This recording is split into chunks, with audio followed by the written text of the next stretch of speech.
Assalamualaikum warahmatullahi wabarakatuh. Pemirsa, masih bersama lagi dengan saya Valentino Bimor Harjo di acara Inspirasi Pagi. Di sini saya selaku host akan menemani Anda tentunya 30 menit ke depannya dengan dengan narasumber yang hebat tentunya dan narasumber yang spesial tentunya. Siapakah dia? Pasti Anda bertanya-tanya ya. Tentunya narasumber tersebut yaitu merupakan seorang penulis dan seorang dosen muda di daerah Solo. Siapakah dia?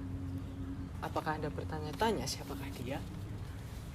Mungkin Anda sesaat lagi akan mengetahuinya siapakah dia sebenarnya. Beliau adalah Bapak Syihabuddin, yaitu dosen Unisri.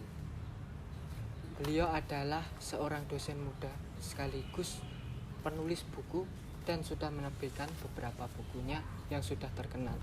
Yang sudah terkenal bukunya yaitu Terampil Berbicara dan Menulis dan Komunikasi di Balik Busana.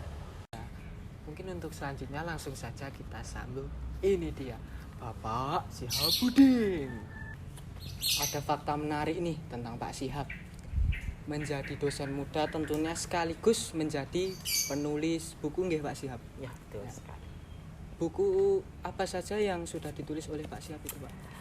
Saya itu yang sudah ditulis lupa berapa, tapi di antaranya buku yang saya tulis ada Terampil Berbicara dan Menulis, terus ada Komunikasi di Balik Busana, ada Inspirasi Menulis Seorang Santri, ada Komunikasi COVID juga ada. Saya itu bukunya ditulis dengan berbagai dosen lain, dan ini ada juga satu buku lagi bakalan terbit insya Allah di awal tahun depan, itu komunikasi traveling dan lain-lain itu. Lalu bagaimana perasaan Pak Syihab ketika dinilai dosen lain ada diferensiasi sebagai penulis? Dinilai dosen ya biasa saja sih, karena memang seorang dosen itu mau tidak mau harus menulis. Seorang dosen itu tidak hanya mengajar, tapi juga harus melakukan penelitian dan pengabdian. Nah, dari penelitian dan pengabdian itu kan hasilnya harus ditulis. Nah, gitu aja. Biasa aja sih menurut saya. Tapi memang dosen yang produktif menulis itu memang ada nilai plus. Nilai plus memang. Karena memang itu mau tidak mau. Jadi dosen yang produktif menulis tidak ada nilai plus. Gitu.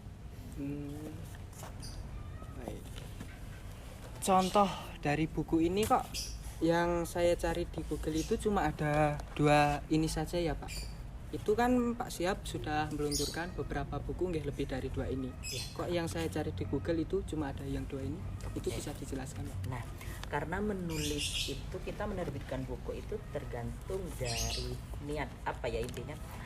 Pengennya itu apa. Nah, kalau kayak gini kan komersil. Nah, ini adalah penerbit besar. Nah, ini adalah penerbit besar, jadi memang untuk komersil, jadi memang benar dijual ke seluruh Indonesia. Nah, ada satu lagi buku saya itu yang sudah terjual habis, itu yang penerbitnya penerbit lokal bukan nasional. Nah, cuma dijualnya juga tidak melalui online. Nah, itu judulnya Inspirasi Menulis Seorang Santri. Terus ada lagi beberapa buku chapter itu memang ditulis bukan untuk tujuan komersil. Jadi memang tidak disebar, hanya ditulis saja, itu gitu aja. Itu seluruh buku yang sudah Pak Syihab sebutkan tadi itu apakah dijualkan semua atau ada yang untuk pribadi diri sendiri seperti itu Pak? Kalau saya menulis buku kan itu untuk dibaca orang. Ya pasti untuk ini, entah itu untuk diserahkan ke siapa. Nah, kalau yang ini kan untuk agar dibaca orang. Enggak, saya menulis buku enggak pernah untuk saya diri sendiri, untuk orang lain gitu kan. Bagaimana caranya kan gitu. Jadi seluruh buku yang Pak Syihab buat itu sifatnya untuk menyeluruh sosial seperti itu Pak? Ya maksudnya segmentasi pasarnya. Iya. Ya kalau buku saya memang segmentasi pasarnya umum, siapapun yang mau baca. Tapi rata-rata memang buku saya ya yang banyak ya akademisi, karena memang lebih ke ilmiah buku saya. Nah, sebenarnya saya bisa menulis kayak menulis cerpen, menulis novel saya juga bisa, tapi mungkin saya tidak terlalu expert di situ gitu. Iya, expertnya tidak terlalu di situ. Ya mungkin jalannya lebih ke ilmiah, lebih ke seperti ini. Ya. itu tadi beberapa jawaban dari Pak Syihabuddin ya. Dan jangan kemana-mana lagi, ini masih ada beberapa pertanyaan lagi. Untuk selanjutnya ya Pak Syihab kan waktu pertama menulis, adakah rasa ketakutan Bapak untuk gagal seperti itu Pak? Kalau gagal saya lupa ya, karena saya pertama kali menulis itu kapan saya lupa gitu. Apa ya, takut apa maksudnya yang di sini, yang dimaksud takut di sini? Mungkin takut seperti ketika buku ini diterbitkan nanti banyak yang meminati atau tidak, terus cocok atau tidak untuk di umur berapa atau seluruh umur seperti itu. Oh gitu. Iya Pak. Nah, kalau takutnya itu, kalau memang tujuannya untuk komersil dan untuk disebar ke seluruh Indonesia, saya takutnya itu malah takut diterima dan tidaknya oleh penerbit, penerbit mayor gitu, takutnya itu. Nah, ini diterima nggak ya, ini diterima nggak ya? Tapi yang penting saya nulis aja, karena saya menulis itu ada kegembiraan, ada kebahagiaan tersendiri jika saya menyelesaikan sebuah tulisan, entah itu diterima penerbit atau tidak. Nah, kalau nanti sudah diterima penerbit, itu urusan penerbit, bagaimana pemasarannya, apakah buku ini diterima masyarakat atau tidak. Karena kalau penerbit sudah menerima buku saya, mereka sudah menilai buku saya itu sudah layak dan sudah layak untuk dikonsumsi semua orang gitu, layak jual juga. Karena apa, kalau penerbit mayor itu orientasinya kan bisnis, iya, nah ini marketable gitu. Iya. Jadi takut gak diterima penerbit, bukan takut ini. Takut gak diterima penerbit. Iya, itu seperti itu. Jadi Pak Syihab itu intinya cuma menulis. Untuk selanjutnya, untuk penerbitan ataupun desain-desain itu nanti itu urusannya sama penerbit seperti itu Pak. Oke, ya. Kalau saya mau boleh cerita gini, penerbit itu kan ada penerbit mayor, ada penerbit indie. Nah, kalau penerbit indie itu adalah penerbit yang cuman menyediakan terbitannya saja, layoutnya dari penulis, ininya dari penulis, bahkan biayanya itu dari penulis. Kalau penerbit indie, kalau penerbit mayor itu semuanya cuman mengirim tulisan saja, tapi ada kriterianya. Nah, misal penerbit A itu pengennya naskah buku tentang ini. Nah, biasanya kan tidak harus yang apa ya, yang ditekankan tidak boleh sara, tidak boleh menyinggung sara gitu. Terus ukuran bukunya, halamannya berapa, minimal berapa ditentukan. Terus ukuran form tulisannya, spasinya itu seperti itu. Dan kalau model seperti itu saya cuma ngasih tulisan, saya tidak melayout, saya tidak menjual, saya tidak apa, saya hanya menerima royalti dari penjualan buku saya. Itu seperti itu. Hanya sama dengan musisi yang menciptakan songwriter yang menciptakan lagu, jadi dia menerima royalti dari, dan penyanyi sama dengan penyanyi gitu, menerima royalti dari penjualannya itu, penjualan kasetnya. Kalau sekarang kan mungkin dari viewer di YouTube-nya gitu kan, udah beda. Ya, mengenai penerbit ya Pak, mungkin ada nggak sih Pak kendala Bapak dengan penerbit, seperti Bapak sudah menulis tapi ketika mau diterbitkan itu ditolak, seperti itu ada nggak sih Pak? Ketika dikirim? Iya Pak. Ya, kalau dikirim sering ditolak. Iya, saya berkali-kali ditolak. Ada ditolak secara halus gitu kan. Ada yang ditolak itu malah dengan yang kata-kata yang tidak mengenakan gitu, ada kayak gitu. Sebenarnya itu saya tidak mau menyebut penerbit apa gitu, meskipun itu sangat tidak etis lah gitu kan, seperti itu. Ya kalau kekecewaan pasti ada gitu, nggak mulus-mulus aja gitu ya, sering ditolak ya. Kalau ditolak penerbit ini ya saya lempar ke penerbit ini, siapa tahu berjodoh dengan penerbit ini. Jadi dilempar ke yang lain seperti itu. Iya, kadang penerbit itu tidak mau menerbitkan naskah kita bukan karena naskah kita jelek, bisa jadi karena tidak sesuai dengan ekspektasi penerbit untuk pemasarannya gitu. Bisa jadi tidak sesuai dengan bisa jadi di penerbit itu lagi banyak naskah seperti yang saya inginkan, bukan karena jelek. Nah, jadi saya kirim ke penerbit lain gitu, seperti itu. Biasanya kalau Bapak Syihab itu untuk tulisan itu ditolak, itu sebabnya apa saja sih Pak itu? penyebabnya. Mungkin apakah temanya kurang cocok atau apakah ada hal lain ya seperti itu Pak? Bisa jadi karena tema tidak cocok. Iya. Dua, bisa jadi penerbit itu tidak ingin seperti penerbit yang saya tulis, yang saya inginkan. Bisa jadi naskah seperti yang saya inginkan itu banyak gitu, maksudnya lagi numpuk-numpuk belum diterbitkan. Nah, bisa jadi bukan jelek tapi tidak sesuai dengan dicari penerbit gitu seperti itu. Nah, jadi saya cari penerbit lain gitu. Baik, itu tadi ya pemirsa, beberapa pertanyaan yang sudah saya tanyakan kepada Pak Syihab itu kan juga pertanyaan dari pemirsa ya. Untuk selanjutnya mungkin kita bisa break dulu ya, dan nanti jangan lupa saksikan lagi. Ini masih ada beberapa pertanyaan dan tentunya masih banyak sekali pertanyaan. Dan jika pemirsa masih ingin bertanya seputar penulisan yang ditulis oleh Pak Syihabuddin ini, silahkan tanya di mention di Instagram @inspirasipagi. Sekian dulu, nanti dilanjut lagi pemirsa. Ya pemirsa, balik lagi bersama saya Valentino Bimo Raharjo dan narasumber kita Bapak Syihabuddin. Oh iya Pak, mengenai pertanyaan tadi, itu ada satu hal yang saya lupa tanyakan kepada Bapak. Itu awal mula Bapak suka menulis itu bagaimana? Itu karena hobi atau mungkin karena Pak Syihab itu gabut lalu menulis seperti itu Pak? Awal saya menulis, kenapa saya bisa suka menulis awalnya ya? Tapi yang pasti saya waktu di Alia di pondok dulu, saya kebetulan saya di SMA di pesantren kan, saya dipercaya menjadi pimpinan redaksi majalah Kolom. Nah, tapi awalnya memang saya suka nulis gak jelas gitu, kayak nulis cerita gitu kan, nggak tahu ritme, nggak tahu ini genrenya itu apa yang nulis gitu aja gitu.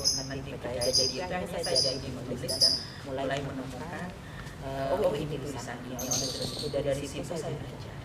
Nah, tapi waktu itu saya belum kepikiran untuk menulis buku. Belum kepikiran untuk menulis buku. Awalnya cuma menulis kayak artikel tekan, artikel dulu sempat nulis cerpen. Malah dulu itu malah saya pengennya itu menjadi seorang penulis. Waktu saya itu suka membaca buku-bukunya kayak Andi Tirta, Reggae, terus ada juga itu yang peraih Nobel HAM, nominasi peraih Nobel Sastra Asia itu Pramudiana Talur. Saya suka menulis. Awalnya saya malah suka fiksi daripada fiksi, tapi setelah saya kuliah malah lebih suka ilmiah. Berbeda. Malah kalau dulu saya suka membaca cerpen. Sekarang belajar, tapi kadang masih baca. Malah saya lebih suka kayak gini gitu. Itu berawal saya dari menulis cerita gitu awalnya. Tapi malah kayaknya aku lebih cocok nulis kayak gini daripada nulis cerita. Tapi saya bisa menulis cerita tapi nggak segitu. Kayaknya saya lebih seperti ini. Kalau ditanya awalnya saya menulis, rasanya susah banget. Jadi untuk prospek kedepannya mungkin Pak Syihab itu ingin membuat novel atau saya sebenarnya kemarin nulis buku cerita udah besar, tapi nggak saya lanjutin. Itu kenapa Bapak? Nggak tahu. Saya itu memang sampai sekarang kan suka ngayal. Kalau ngayal sih ya, tapi kan dalam itu dia kurangi dalam tulisannya kayak apa, mungkin pemilihan diksinya kurang apa gitu kan ya. Itu kadang membuat saya tidak kurang percaya diri. Padahal kalau saya disuruh ngayal pintar gitu, menceritakan seorang ekor burung yang kehilangan bapaknya atau ibunya, itu bisa jadi buat tulisan bagi saya. Pengen itu cerita anak kemarin. Terus saya juga pernah nulis novel. Mungkin karena saya bukan orang yang benar-benar fantasi, jadi beberapa penerbit tidak butuh terima. Tapi kalau nulis ilmiah sering diterima gitu kan. Suka nulis novel, suka baca novel sampai sekarang. Apalagi yang kayak Andrea Tirta, itu suka nulis. Terus ketika Pak Syihab itu awalnya menulis artikel, itu apakah juga Pak Syihab mungkin upload di Simak di Google mungkin atau pernah dapat artikel saya bikin di media ya dulu itu waktu S1 saya kuliah itu sering itu kalau itu sudah hampir 80% tulisan saya di koran-koran. Dulu kan masih belum media online juga sebesar sekarang. Jadi kalau diterima di media cetak itu bukan bangga sih, senangnya itu di media lokal yang banyak lah. Kayak Surabaya itu kayak Surya, Harian Birawa, Utama Masyarakat pernah Jawa juga, pernah di koran Jakarta, Analisa Medan. Itu tulisan saya suka nulis dikirim ke koran-koran. Dan waktu itu tuh masih belum kepikiran untuk nulis buku. Ya kepikiran sih tapi nggak seini. Saya tuh malah seneng nulis buku setelah habis S2, S1, S2 udah buku, pokoknya aku harus nulis buku. Maksudnya dulu nggak seekspektasi seperti iya, nggak se saat ini. Dulu itu malah lebih suka nulis artikel-artikel.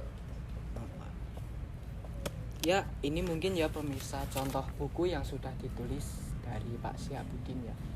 Mungkin Pak Syihabuddin bisa menunjukkan mungkin buku ini bisa didapatkan di mana saja mungkin Mbak Eni. Oke, kalau dua buku saya ini bisa didapatkan di Gramedia seluruh Indonesia dan di Togama seluruh Indonesia atau toko buku apapun gitu. Soalnya saya kemarin mahasiswa saya di Magelang itu ada buku toko buku Jendela kan, itu bukan Togamas dan bukan Gramedia. Foto ini Pak ada bukunya Bapak di sini, ya beli dong gitu. Nah, terus bisa dapatkan secara online. Online itu bisa. Di Shopee ada, di Bukalapak ada, di Lazada ada, di Tokopedia ada, ya di itulah gitu. Atau bisa menghubungi penerbitnya langsung. Gitu. Ya, iya. Kalau beli ke saya nggak ada, sudah ini habis gitu kan. Di saya. Ya itu tadi ya. Jika kalian ingin membeli buku dari Pak Syihabuddin ini, itu bisa dicari di misalnya Shopee, Lazada, atau mau ke toko offline langsung bisa datang ke Gramedia. Ini Pak, ada satu pertanyaan lagi mungkin Mbak ini. Untuk menginspirasi anak muda agar gemar menulis, entah cerpen, opini, novel maupun blog itu bagaimana sih Pak caranya itu Pak? Bagaimana ya? Saya aja bingung. Nah, untuk menginspirasi anak muda agar supaya saya menulis. Iya. Karena kalau saya sendiri sadar ya, setiap orang itu memiliki potensi masing-masing. Tidak semua orang suka menulis. Tidak semua orang suka menjadi host, dan tidak semua orang suka menjadi kameramen, dan tidak semua orang suka ini dan itu. Nah, kalau saya pribadi sebagai anak muda itu, mumpung masih muda, carilah potensi kalian apa. Kalau memang potensi kalian bakat menjadi di belakang kamera, di belakang layar, itu tunjukkan. Maksudnya gali. Kalian bisa ikut kursus, kalian benar-benar menekuni itu, kalian bisa belajar sendiri. Nah, kalau kalian memang kalian ada bakat, kayaknya aku ada hobi menulis deh. Ya udah, kembangkan itu. Kalian bisa membaca tulisan, karena untuk menjadi seorang penulis mau tidak mau itu harus banyak membaca dan mencari inspirasi dan temukan genrenya juga seperti apa. Kalau memang kalian punya bakat di musik, ya udah kembangkan aja di musiknya. Kalau punya bakat di songwriter, ya udah jadi songwriter gitu. Jadi setiap orang memiliki potensi seperti itu. Jadi potensi atau kemauan itu sesuai yang diminati oleh anak-anak ya Pak itu. Gini, kita ada bakat dan ada minat. Nah, ada orang berbakat tapi nggak minat, ya nggak jadi. Iya. Ada orang yang minat tapi kurang berbakat. Nah, itu usahanya lebih ditingkatkan. Karena kata Thomas Alva Edison mengatakan 99% itu adalah 1% bakat, 99% itu adalah usaha. Gitu. Jadi kalau kalian merasa tapi minat banget di sini tapi nggak ada bakat, usahanya ditingkatkan. Nah, bakat itu cuman apa ya? Bakat itu adalah lebih kayak lebih mudah untuk belajar itu karena berbakat di situ gitu. Misal saya itu nggak bakat fotografi, tapi saya memiliki minat yang tinggi. Jadi kalau saya belajar fotografi itu bisa menjadi yang fotografer handal. Nah, tapi karena saya kebetulan nggak bakat dan juga nggak minat, jadi nggak bisa fotografi. Itulah guys, ya seperti itu. Jadi seperti itu. Ketika pemirsa mempunyai minat terjun ke bidang apa, itu tekunilah. Mungkin dari bidang tersebut itu nanti bisa menjadi mata pencaharian ataupun bisa menjadi pekerjaan yang menghasilkan mungkin ya Pak, seperti itu ya Pak. Itu. Yang bisa membantu banyak orang. Nah. Misalnya kayak gini, siapa tahu nanti kan dibutuhkan orang untuk bekerja di wedding organizer Ya, gitu, seperti atau itu. di TV itu duitnya banyak banget loh. Seperti itu ya kan. Dan jika kalian ingin menekuni, ya tekunilah dengan serius dan sungguh-sungguh. Terkadang mungkin ada juga sih Pak, terkadang yang seperti ini, anak ini mau menekuni ke bidang tersebut, tapi itu terkendala sama orang tuanya, karena orang tuanya nyuruh kamu harus ke bidang inilah, kamu harus ke bidang itulah, seperti itu Pak. Jadi mungkin itu saran yang tepat itu seperti apa itu Pak? Saran yang tepat menurut saya, nggak apa-apa ikuti yang orang tua inginkan, Iya. tapi kita juga belajar yang apa kita inginkan. Kita bisa membelah jadi dua. Jadi jadi Bukan membelah jadi, maksudnya apa ya? Atau kalau memang kalian bakalan sukses di bidang itu, iya. ya udah nggak apa-apa gitu, buktian, mah saya mau buktikan kalau aku akan sukses di bidang ini, saya akan berusaha di bidang ini gitu. Jadi buatlah mamamu bangga dengan pilihanmu itu, orang tuamu bangga. Tapi kalau kamu bisa mendua-duanya, bisa mamanya kamu sukses di bidang yang mamamu inginkan, dan kamu sukses di bidang yang kalian inginkan, itu keren banget. Saya jadi teringat kemarin itu ada salah satu aktor yang mendapatkan Piala Citra. Dia itu bilang, "Mah, saya tidak pernah dapat ranking, tapi dapat Piala Citra." Itu bagus, bisa membanggakan. Tapi bagi saya alangkah baiknya kalau, "Mah, saya dapat Piala Citra, tapi saya juga dapat ranking." Nah, itu kan bikin bangganya orang tua, Orang bangga tua, dua kali iya, gitu. Maksud saya, kalau memang orang tuanya pengen kayak gini dan anaknya pengen kayak gitu, kalau bisa dua-duanya kenapa tidak? Mamanya bisa bangga dua kali kok gitu.